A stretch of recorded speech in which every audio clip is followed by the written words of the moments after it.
Hi, my name is Keri Barnum, and I am the Executive Director for New Shelves Books. Today we're here for Free Advice Fridays, the hour every Friday at 10 a.m. Eastern, where we get together with our writing community, our publishing community, to talk about all things books, writing, book marketing, and answer your questions live. We've got some questions by email. We also take questions live on Zoom. So if you are watching a replay here and you would like to be on the live Zoom calls, just go to newshelves.com/FAF and you can sign up for our Zoom meeting and join us whenever you'd like. We do this every week. All right, and we're just going to jump right in here. Let's see, we launched our book and we are looking for ways to promote our hardcover book in bookstores. Well, you promote your hardcover just about the same as you promote your paperback. Just keep in mind that typically your hardcover will always be something that sells a little bit less than your paperback. Your paperback is cheaper, it's more convenient, so unless people are looking to reference back to this book or they want to keep it as a collector, people typically go for paperback. It's cheaper and lighter and smaller. So know that. However, hardback and hardcover are very popular in libraries because they do withstand more. So that's a great place to promote them. As far as in stores, if you're doing an event, if you're doing a signing or event, that could certainly hold. But I would say overall, just promote to bookstores, try to connect with bookstores, and then you can kind of mix in there, and that way you can ask them to carry a couple of hardcovers. But pushing hardcovers in particular to bookstores can be a little tricky because they're going to just order whatever they know gets sold the most. If there's a specific reason for them to order your hardcover, like I said, if it's a children's book, if it's something that's more of a slow read, oh, you've only got hardcover and ebook. So in that case, everything I say for, well, not everything, but most of what I would say for paperback holds true for your ebook. If you want your local store or stores around the world to carry your book, then you need to make sure that you have the correct wholesale discount. That means that you are setting your Ingram Spark discount at 55% if you're using Ingram Spark, and so that the retailer is getting a 40% discount. Ask about events. I know events are still kind of tricky. Some states are opening up more than others, but events certainly. And also, if you have been a patron of a bookstore for a long time, just last week, my family and I were up at our local bookstore, and there's a whole table of local authors that they carry just because they're local, because these are usually people that are friends and neighbors. And so absolutely, if you've got a local bookstore, don't be afraid to go in and ask if they would be willing to carry your book, and let them know that you would love to tell friends and family and everyone locally to go buy the book from a local store rather than going to someplace like Amazon. So something like that is a good idea. And also if there's a need in the community, if your book is a children's book and there are a ton of kids in your community, or if it's something that really appeals to the elderly and you have a community full of elderly people and patrons, play into that as well. Let's see.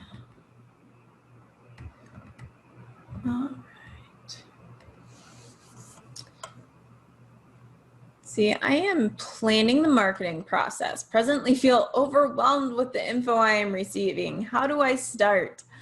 Levita, I think this is important to address. I am working with someone right now who we have this running joke because I always say, you don't need that.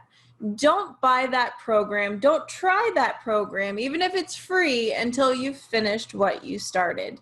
There are so many great marketing programs out there. There are so many free courses. I mean, it just runs the gamut of things that you can do for your book and the people you can work with, and many of them are fantastic.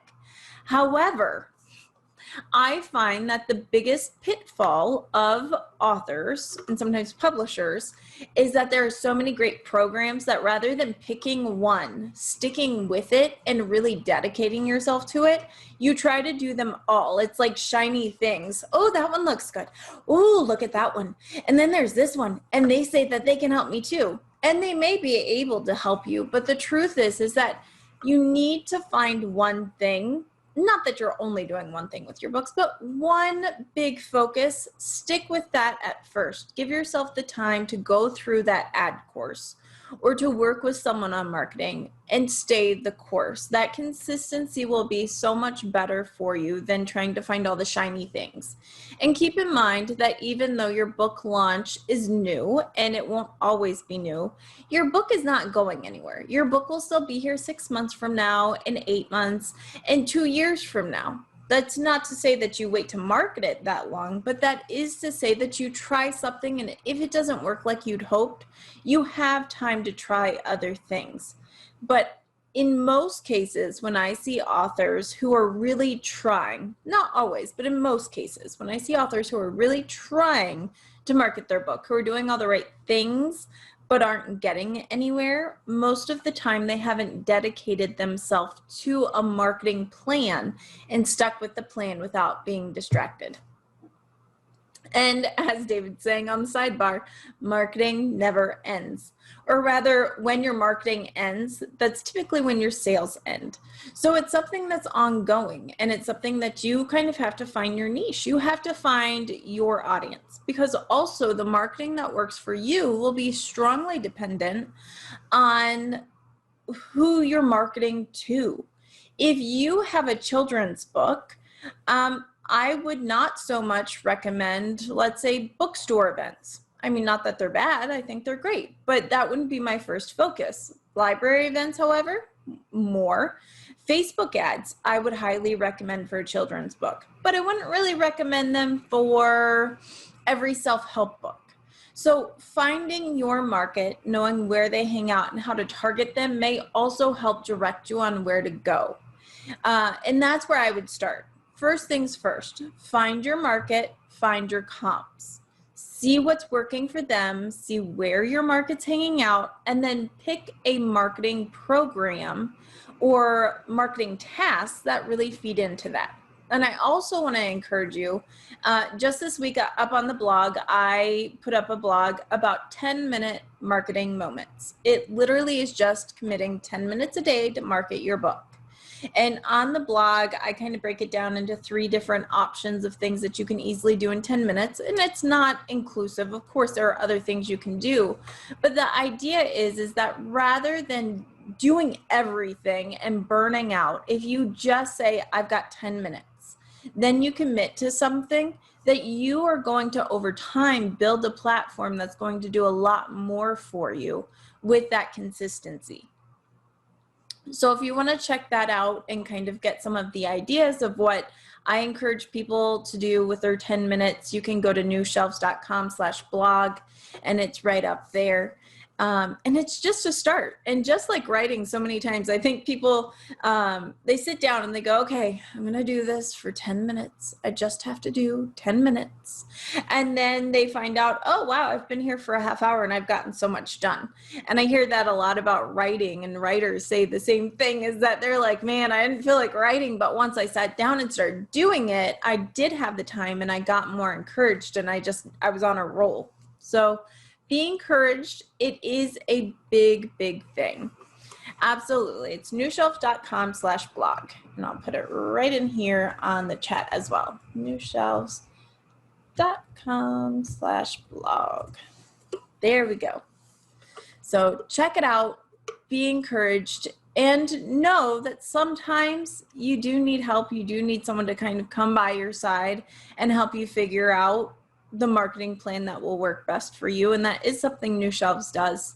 And we, of course, we offer the 15-minute free consultation. So if that's something that would help you, just let us know. You can contact us right on the website. All right. Should I stagger the marketing for book and audio 3 months apart? I would say if your audio is ready when your book comes out, market them both. However, I would market the book as a whole, not specifically audio. If your audio is coming out later, then plan your marketing later. I've seen some very successful campaigns where people are doing things like book tours for specifically for the paperback, the ebook, and then a couple months later, they do an audiobook tour, which are becoming more and more popular. And that's a way to breathe new life into your book and to kind of get another lift as you're kind of coming down off the big high of your launch.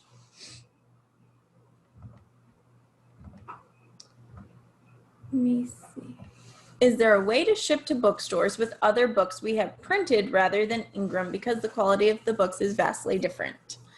Well, that depends. If you're working with a book distributor, someone who has printed copies of your book from Offset Print and they're in a warehouse and they're shipping your books out, you can do it that way. You can have offset print books that you keep and hold and then you sell directly either from your website or through direct sales where you're contacting bookstores and libraries and you are shipping them out directly. Just keep in mind that's a lot of work. So just know that if you're doing that, you have to have the time commitment, not just to market, but also to print and to organize. And do you have a space for those books? And can you get them out in a timely manner? And are you prepared for that? So there are options. They just come with work. This is why print on demand is so popular, is even though the print quality may be, now first let me say, I think the print on demand print quality is pretty darn good. It's come a long way in the last 10 years. But there's something about offset print that tends to just be nicer because it is. That's what they do. They print, and the offset print tends to be nicer. So there is a little bit of a difference there, but the reason why print on demand is so popular is because you do not have to ship anything. You don't have to collect an order and then go through the process of fulfillment. You aren't taking any risk up front where you are paying for 1,000 copies of your book to be printed ahead of time, and then you're stuck with them. Print on demand is there for a reason, and it's because, you know what, it's kind of convenient, it's a lower risk, and if you find an error in your files, you don't have to sell 1,000 books before you fix that error. You can go and fix it pretty much right away. So it's all, again, you are the publisher, and that is a beautiful thing because you get to make the decision of the priority and what matters most to you. And the answer to what you do for printing and shipping really depends on your own personal goals. And then you move from there. If it's really important to you to have that high quality book that you print offset and send through a distributor or you sell directly, well, then that's what you do. But that is a decision that you really have to make in-house. But I am happy to be here and answer your questions so that you can make an informed decision. All right. Again, if you've got questions, just drop them right in the Q&A. Let's see. My issue is that the cost of printing with Ingram is so much higher that I cannot have my book at a reasonable price after a 55% discount. Plus, the book I ordered from them had glue on the cover and the paper was much lower quality and the cover was scuffed. There are instances where the printing has errors. I'll say that anywhere. If you have your books printed and then they're being warehoused and then shipped, sometimes they're damaged. I have gotten books that were not top quality from one of the top 5 publishers for promotion. So sometimes it happens, absolutely. And especially keep in mind print on demand, if they're doing one copy, it's one copy, and sometimes it gets sloppy, if we're being honest. And the price is higher. Again, it's a give and take. You're either going to pay more upfront and make less of a profit on your book, or you're going to take the financial risk of doing an offset print and then also have to financially pay into the distributor costs, the warehousing costs, the setup fees. So you know, it's one or the other. There's two options, and you just have to choose which one you can live with. There's not a right and there's not a wrong. There's your goals, what fits in your goals, what you can afford, and what you can live with.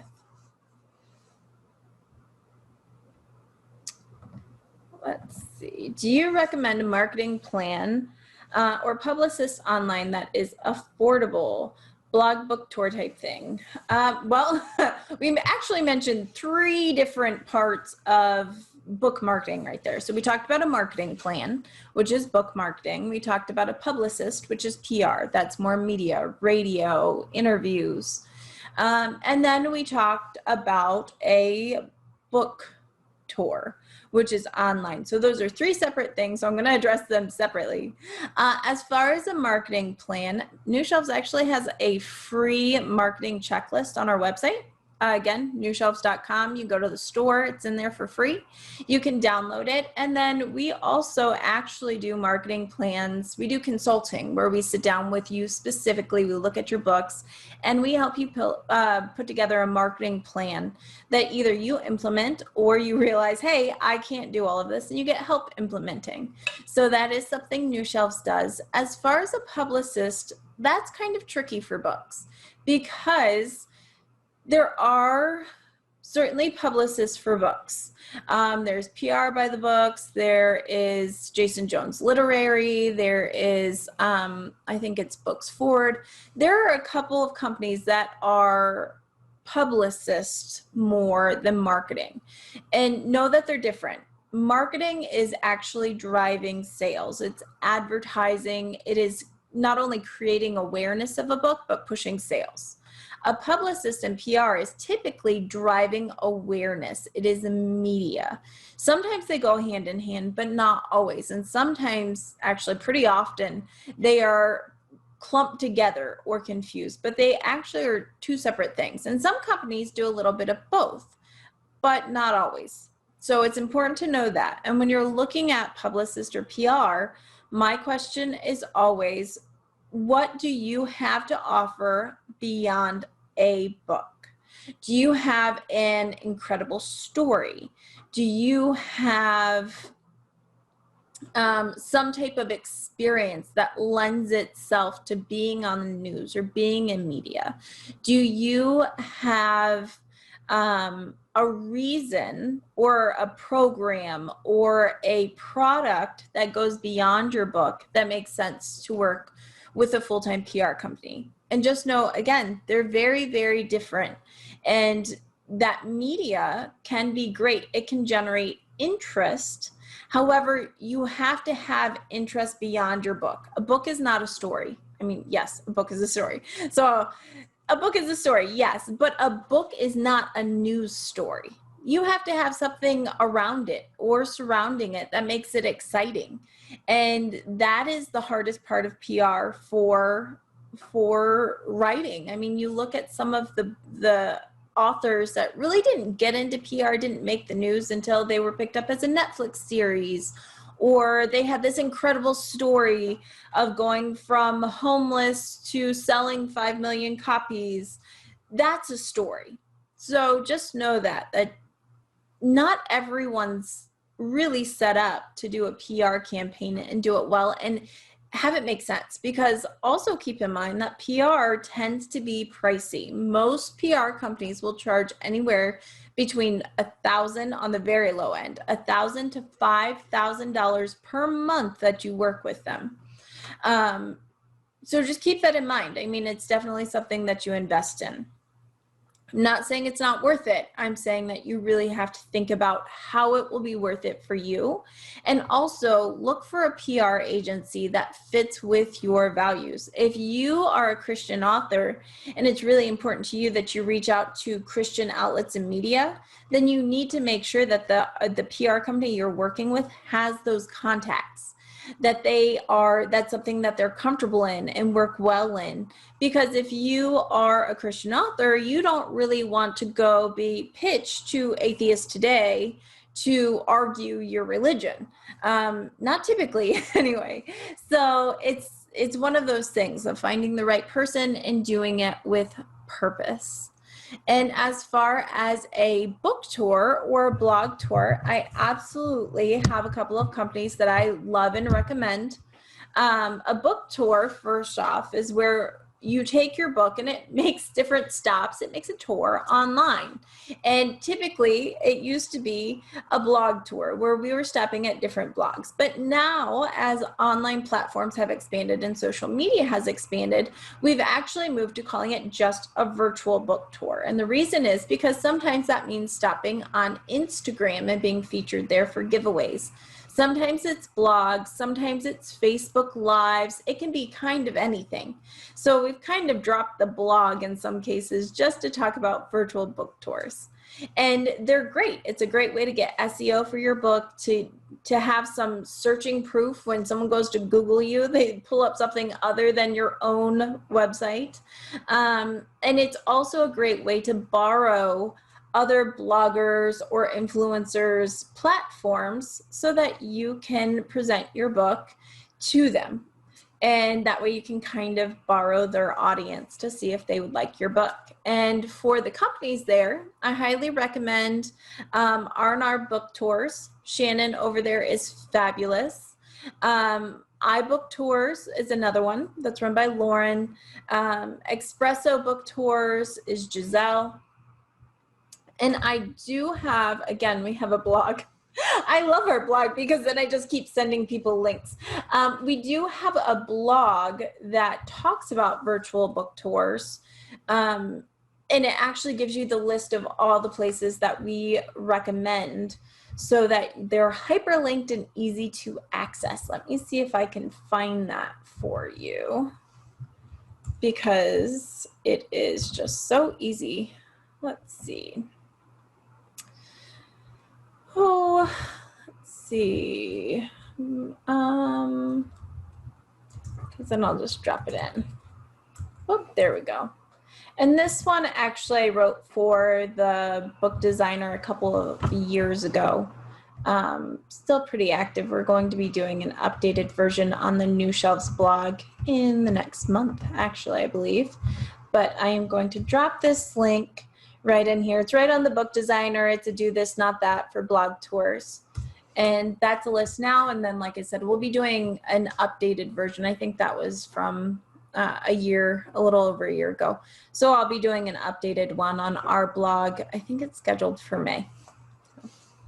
I hope that helps. I hope it's not confusing or overwhelming. It's just that when you're looking at things, it helps to know exactly what you're looking for and what each thing features and entails so that you're not going down a bunny trail trying to find something that maybe is not what you actually were looking for. Let me see. Is there a way to get audiobook reviews on Audible if I'm using Find a Way for global distribution that includes Audible? Yes. So let's talk about it. Amazon,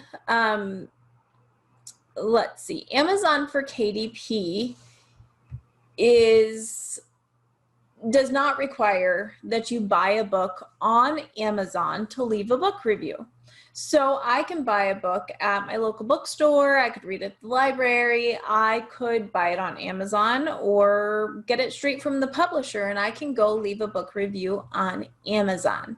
There's no requirement as far as purchasing the book there. That is not the case on Audible for audiobook reviews.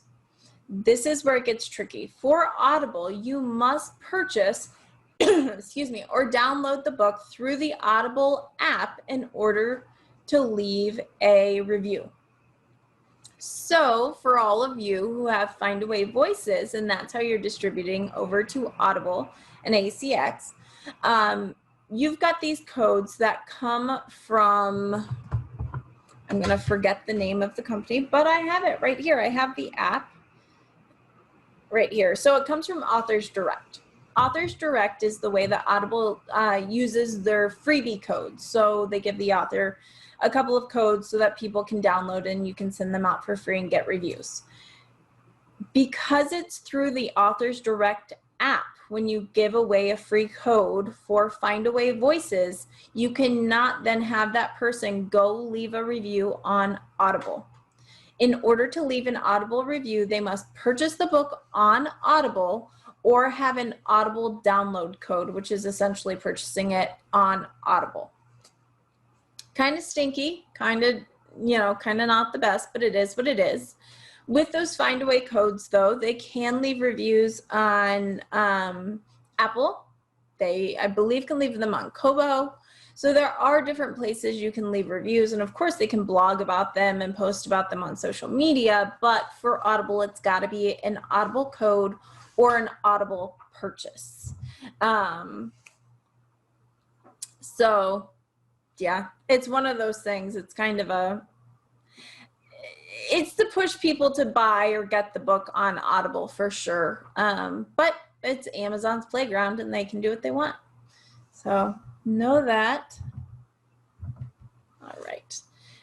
Yep. And Kathy is also saying that in order to leave a review, absolutely. So I'm just full of resources today. I recently did a YouTube video that is all about how to leave a review on Amazon for authors.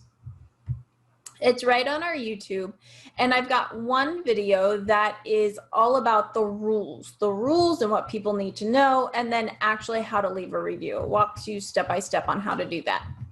I'm going to drop the YouTube channel link right in here. It's just youtube.com/newshelvesbooks. So that is one video where it actually walks you through the rules, which includes things like you have to have an active account, which means you must have purchased $50 of product in the last year. Not subscriptions like Kindle Unlimited, or not Prime, actual products, $50 in the last year. You also have to have an account in good standing.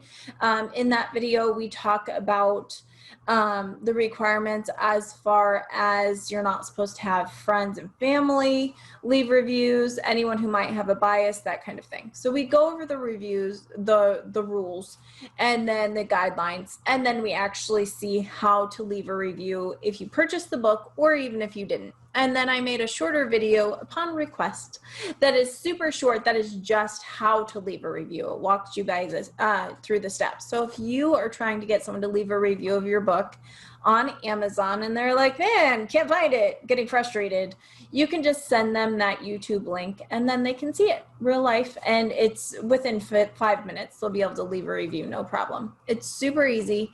And again, that's on our YouTube channel, which is youtube.com/newshelvesbooks. And I would love if you subscribe because we like to have our friends on there. Let's see. And yes, even if someone does have if someone has an Audible, if someone has a Find a Way audiobook download code and they download it, can they leave a review for the print book on Amazon? Absolutely, because you don't have to buy that book on Amazon to leave a review. So they could take the narrated version, go and you could go and take that download code, leave a review on Apple, and then leave a print review on Amazon. You can for sure do that, kind of like getting around things a little bit. Let's see, Terry, yes. So we here at New Shelves, every year we do a trim size blog post where we look at the most current trim sizes, what's popular. So we go by genre and we kind of talk about pricing as well, so you know what's happening in the market. Hey, romances are really going 5x8 or 5 1/4 by 8. Hardcovers 6 by 9.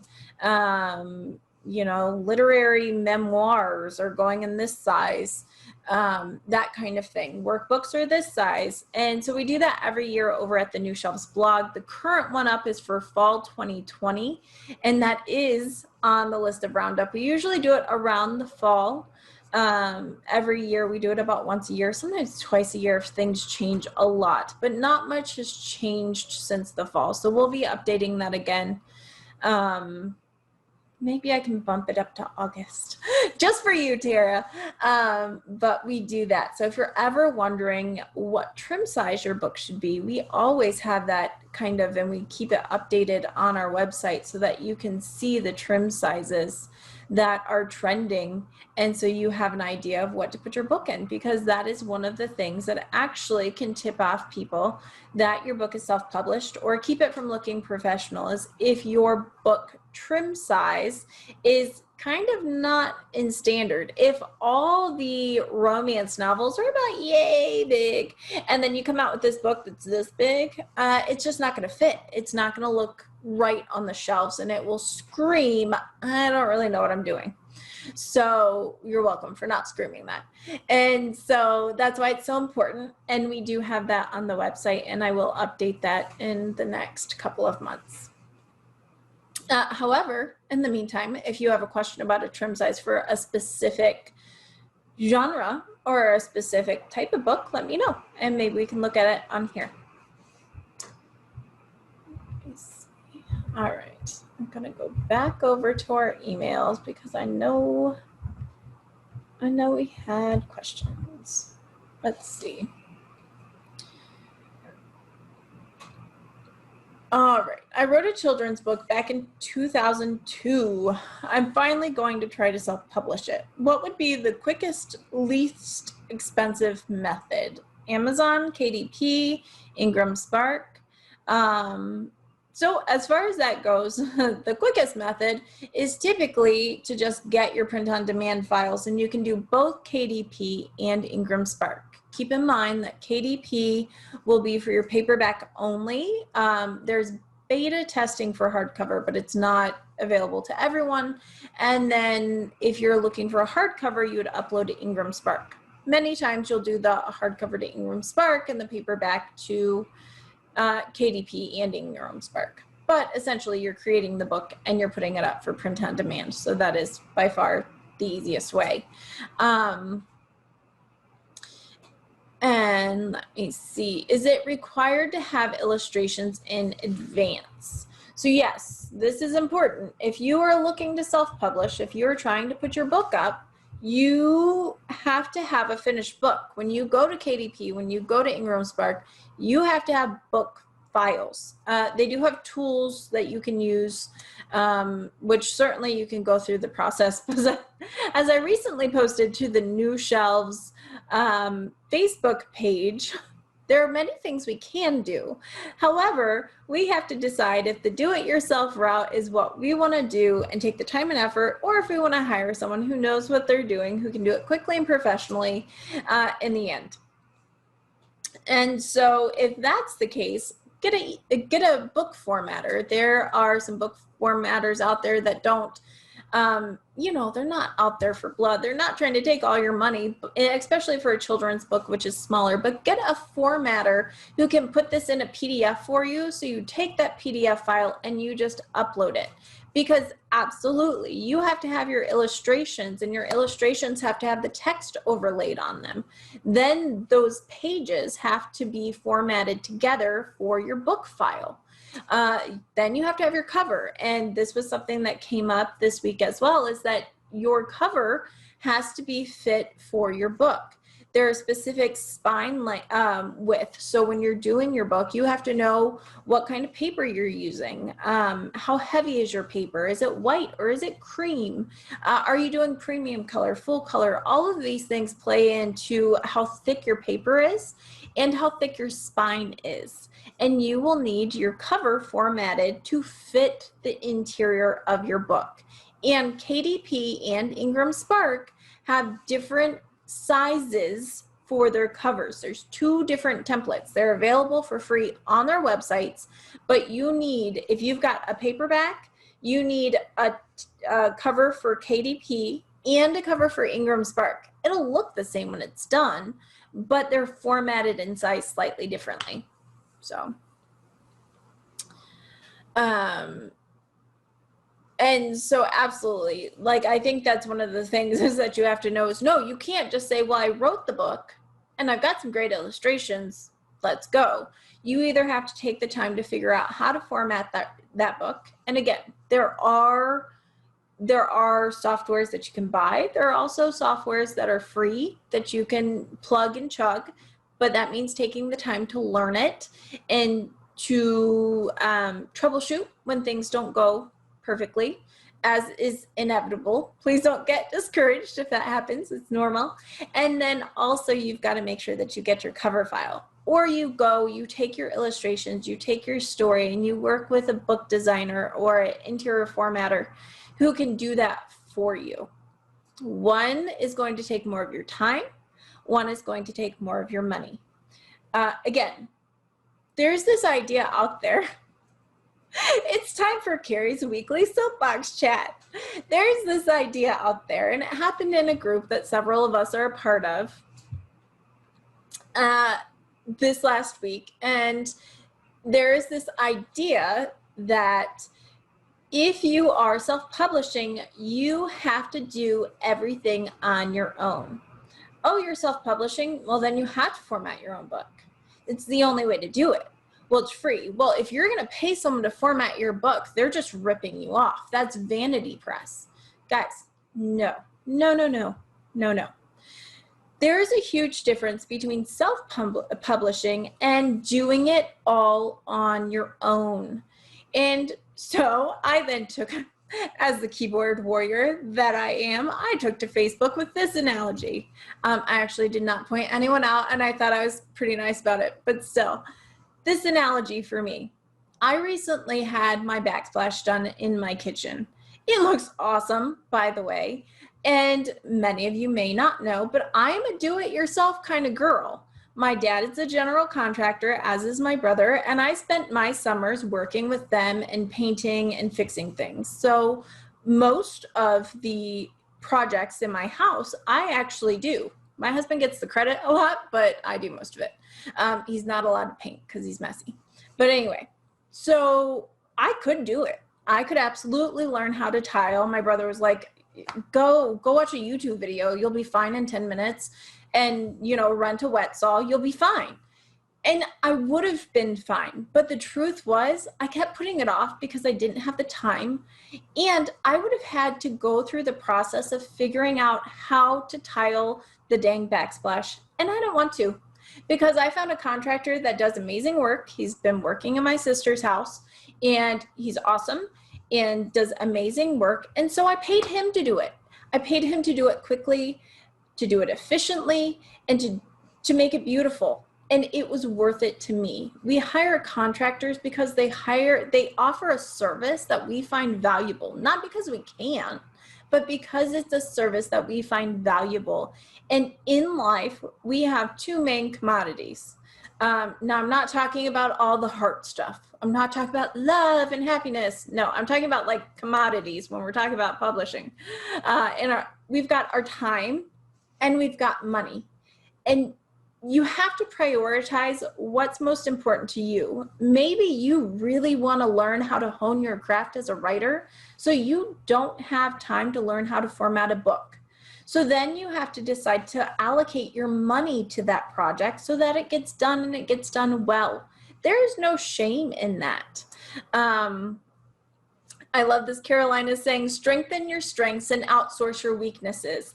And it's true. If it's not your deal, if it's not your thing, there is no shame in outsourcing. It doesn't make it any less yours. I didn't tile my kitchen, but guess what? It's still in my house. I still own that tile.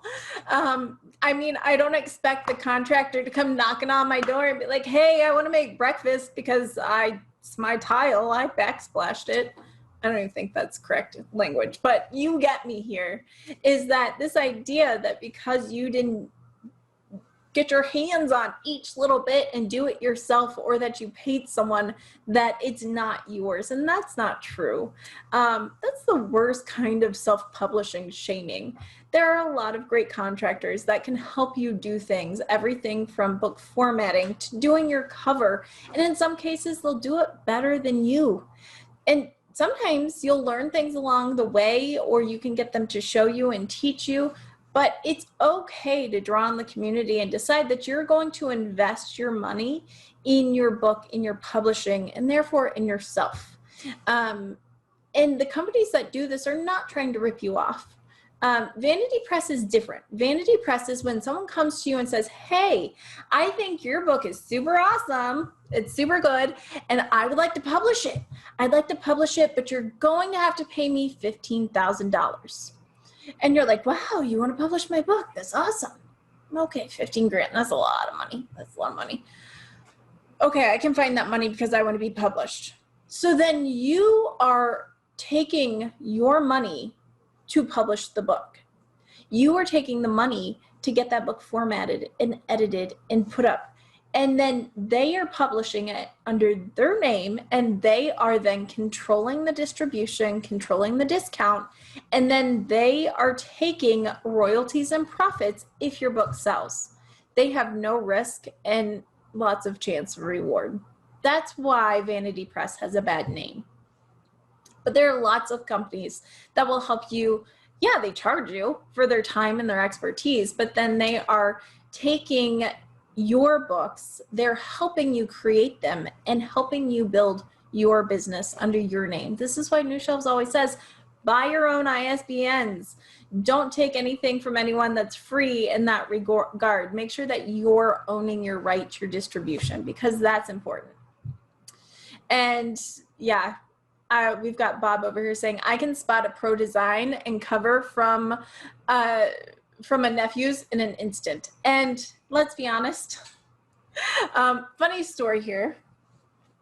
So obviously I've been in the book business for quite some time, and I walked upstairs the other day, and I have two kids. I have two kids, they're 10 and 7.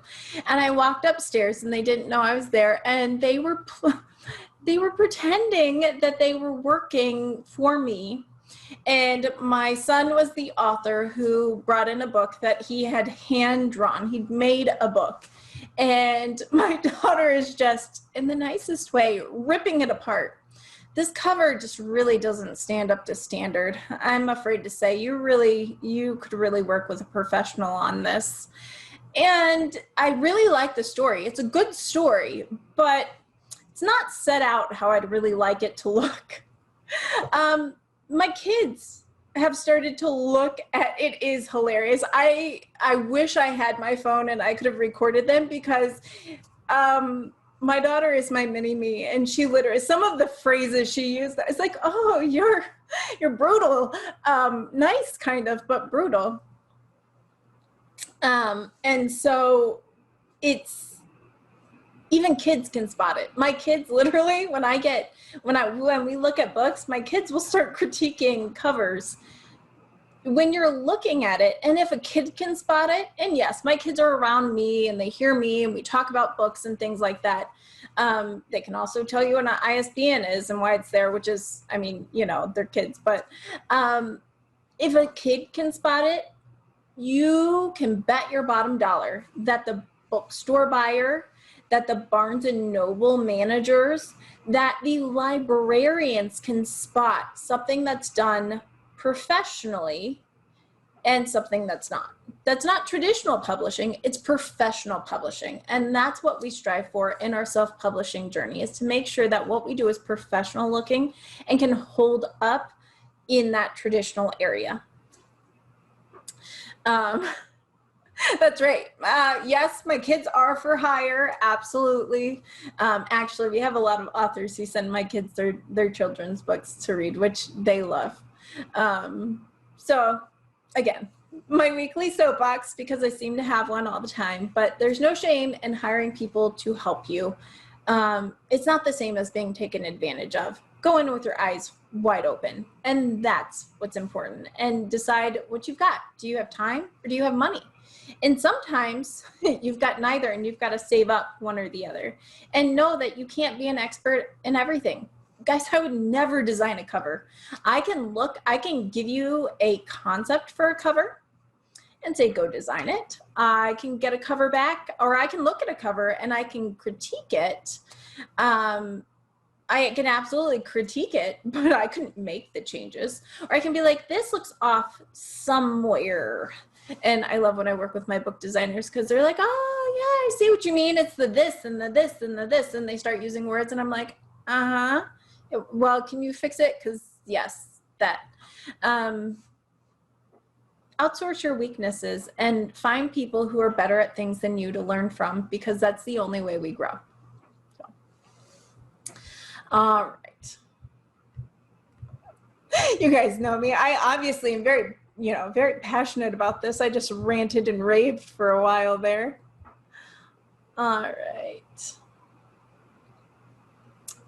Yes, when leaving reviews, excuse me, it is important to realize that there are different marketplaces and reviews don't always transfer over. So I'm working with a Canadian author right now, and she has some reviews on the Amazon.com and some reviews on Amazon.ca. Some will transfer over. I'm not exactly sure why, but not all reviews will transfer over. So do know that if someone leaves you a review and they live in Australia or they live in India or Canada, it may not show up on the .com site. And sometimes if Amazon decides that you're in violation of the community guidelines because you're best friends or it's your mom or something like that, and they have suspicions, again, Amazon's playground, they get to do what they want. They do not have to post a review. There are times where they will just say, nah, we didn't think it fit our guidelines, we didn't post it. Or they post it and then they take it down later. It's completely allowed. It's their website. So do know that. Let's see.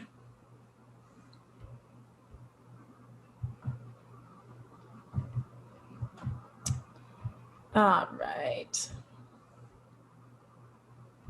Oh, okay. Since we're on stories of my kids, and because they're not here, so I miss them a little bit, school's a beautiful thing. I found out the other day my daughter had library and at school, and she was like, okay, I have to go get this book. And I said, you didn't read that book? And she said, no, I didn't read this book, Mom. And I said, why do you keep getting this series? You never read them. Why don't you get something you want? And my son goes, she's getting them for me. My daughter is in a school up from my son, and my son has been wanting to read this series that is above his reading level. And so my daughter she gets 2 books every week, and she has been checking one book out for herself, and then she's been getting her brother a book from her library that he wanted to read. And they've been doing this for like 4 weeks. And so every week she's been getting her brother a book from her library so that he could read it because it's not in his library. And I was like, oh, my children do love each other. They are good people. And it is so sweet. I love, my son's my little reader. He's definitely like me. And I love when we can teach kids to love books and to be kind. I know my kids fight like cats and dogs so often, but it's lovely when we can see them being kind. And I love that it was books that helped do it for them. So.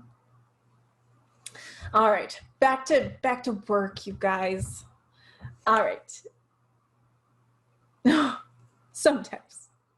All right, you can also start a Kickstarter campaign to help finance your book. Absolutely, Pat. And that's something that Randy did, our friend Randy, with his poetry books. And he actually wrote, once again, a blog on New Shelves all about how to do crowdfunding for your book. And so that is something you can absolutely do, is do a Kickstarter or crowdfunding campaign for your book to kind of earn or raise money so that you can then publish. Highly, highly recommend that as an option, especially if there's a story to go along with it. I think that usually helps. And so if you want to check out Randy's blog, again, go to newshelves.com/blog. We try to put blogs up every Monday and Thursday, so it is a plethora of information there. And there's a search bar where you can actually search different things like crowdfunding or libraries and different things like that and find the blogs that you want. So, not to toot our own horn, but it's a great resource. That was the saddest toot ever, by the way. All right, and we've got one more question over on our email. This one comes from Jessica. Excuse me. All right, so the question in a nutshell, I'll explain with a little bit. Jessica's question is, how are authors building a platform outside of Kindle Unlimited? So I had talked to Jessica, I believe last week, and we were talking about Kindle Unlimited and how when you have a series, Kindle Unlimited can be a great way to build a platform.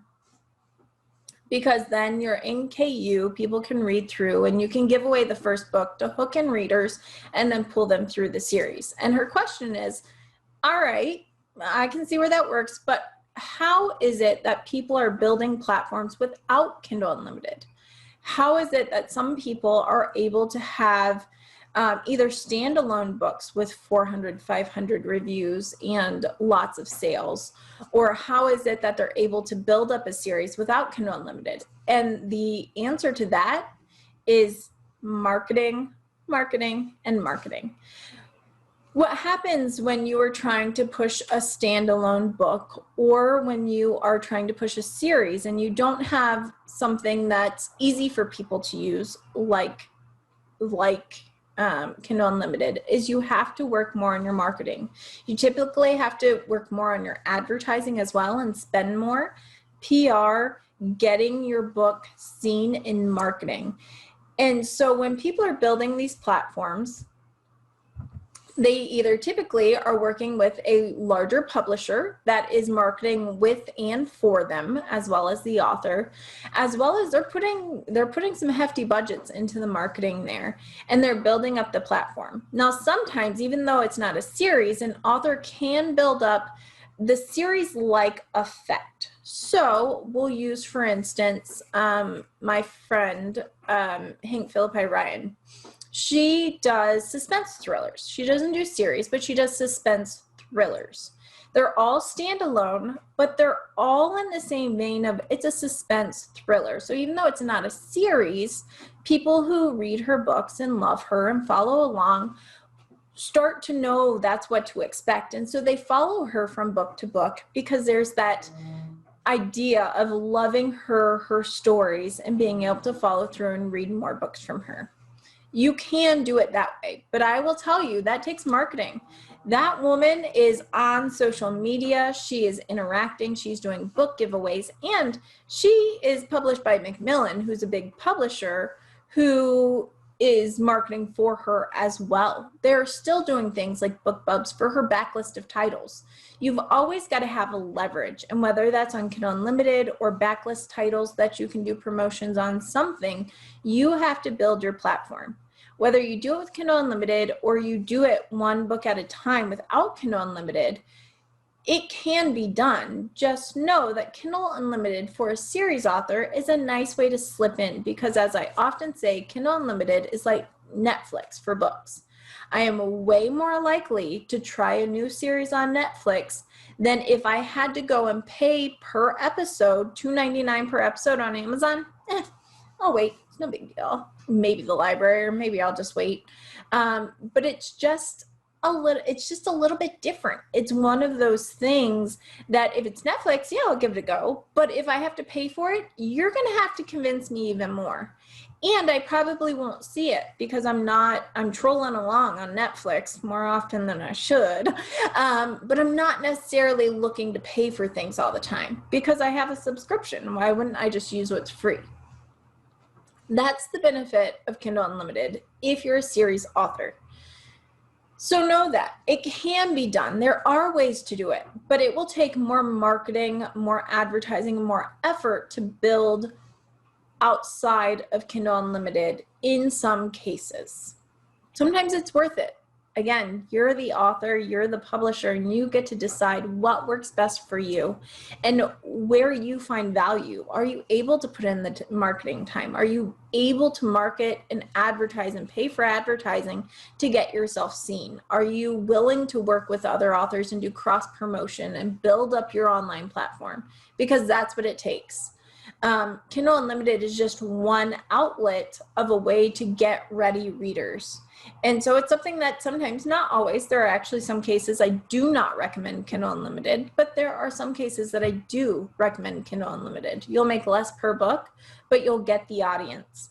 Once you have your audience, you have the ability to go outside of Kindle Unlimited. But when you are trying to build your audience, it's a useful tool. know it's a tool, know how it works, and then make the decision if it works for you and if it's smart for you. If it's not, or you just don't, you really want to go wide. We have an author on the call who really wanted to go wide. She wanted to be able to have libraries. She really wanted to be able to have more options for her trilogy that's historical fiction. And I supported that because it made sense, because there was a reason. If you're going to market your books outside of Amazon and Kindle, great. But if you're pushing back on Kindle Unlimited and your books either aren't available through other outlets or you're not doing anything with them outside of Amazon, ask yourself if it makes sense. And know that Kindle Unlimited is a 90-day program. You can opt out after that time. So again, pros, cons, your goals, your time, your effort.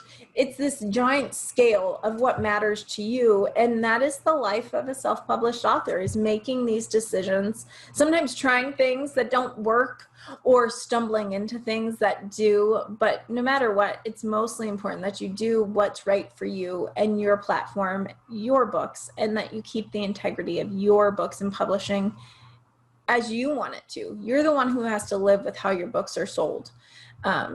So you get to make that decision. And I think that's why indies go the indie way. All right, you guys, it is 11 o'clock. I think I've gotten all the questions answered. I actually have. It's going to be a Zoomy day for me. I've got a conference coming up in about an hour, and then I've got an interview tonight with an author, so I'm going to jet.